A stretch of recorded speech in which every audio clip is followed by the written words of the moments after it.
মাত্র 1 বছর, কিন্তু এই 1 বছরেই বদলে গেছে বিশ্ব রাজনীতি। আর এই পরিবর্তনের কেন্দ্রবিন্দুতে রয়েছে একজন মানুষ, মার্কিন প্রেসিডেন্ট ডোনাল্ড ট্রাম্প।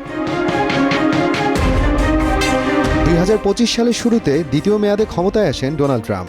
এরপর 1 বছরের মধ্যেই তিনি দ্বিতীয় বিশ্বযুদ্ধের পর গড়ে ওঠা বিশ্ব ব্যবস্থাকে নাড়িয়ে দিয়েছেন। বিশ্লেষকরা বলছেন, এই পরিবর্তন আগে কখনো দেখা যায়নি। নতুন বছরের শুরু থেকেই ট্রাম্প ছিলেন আগ্রাসী। 3 জানুয়ারি তেল সমৃদ্ধ দেশ ভেনেজুয়েলায় মার্কিন সামরিক অভিযান চালানো হয়। সেই অভিযানে প্রাণ যায় শতাধিক মানুষের। ভেনেজুয়েলার প্রেসিডেন্ট নিকোলা মাদুরোকে ধরে নিয়ে যায় মার্কিন সেনারা। এই ঘটনার পর ট্রাম্প শুধু শত্রু নয়, মিত্র দেশগুলোকেও দিতে শুরু করেন হুমকি।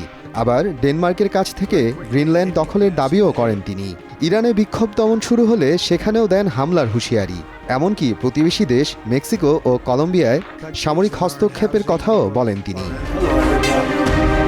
ট্রাম্পের মূলনীতি আমেরিকা ফার্স্ট। এই নীতি অবলম্বন করতে গিয়ে পুরনো কূটনীতিকে ভেঙে ফেলেছেন তিনি। তার একলা চলো নীতির কারণে ডজনখানেক আন্তর্জাতিক সংস্থা থেকে যুক্তরাষ্ট্রকে সরিয়ে নেওয়া হয়েছে। মার্কিন পররাষ্ট্রমন্ত্রী মার্কো রুবির দাবি, এই সংস্থাগুলো এখন বিশ্বায়নবাদীদের স্বার্থে কাজ করছে। শুধু বিদেশে নয়, দেশের ভেতরেও বিতর্কে ট্রাম্প প্রশাসন। সম্প্রতি মিনিয়াপোলিসে অভিবাসন বিরোধী অভিযান চালানো হয়।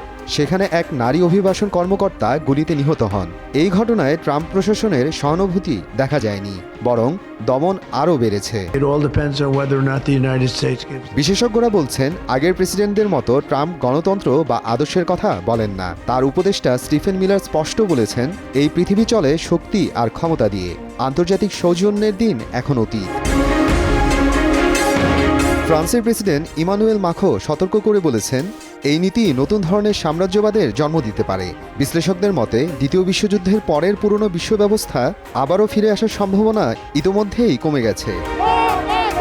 ডোনাল্ড ট্রাম্পের মেয়াদ শেষ হতে হতে বিশ্ব কেমন হবে সেই প্রশ্নের উত্তর এখনও অজানা। তবে অধীর আগ্রহে সবার অপেক্ষা, কী হতে পারে ট্রাম্পের পরবর্তী পদক্ষেপ, কী প্রভাব ফেলতে পারে তা বিশ্ব রাজনীতিতে। মোহাম্মদ আফরানুল ইসলাম, সময় সংবাদ।